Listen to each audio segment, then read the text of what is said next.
திருச்சிற்றம்பலம். திருவாசகத்தின் போற்றி திரு அகவல் என்னும் பாடலின் பொருளை அறிந்து கொண்டிருக்கிறோம்.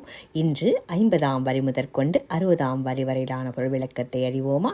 பாருங்கள். சரதம் ஆகவே சாத்திரம் காட்டினர் சமயவாதிகள் தம் தம் மதங்களே அமைவதாக அரற்றி மலைந்தனர்.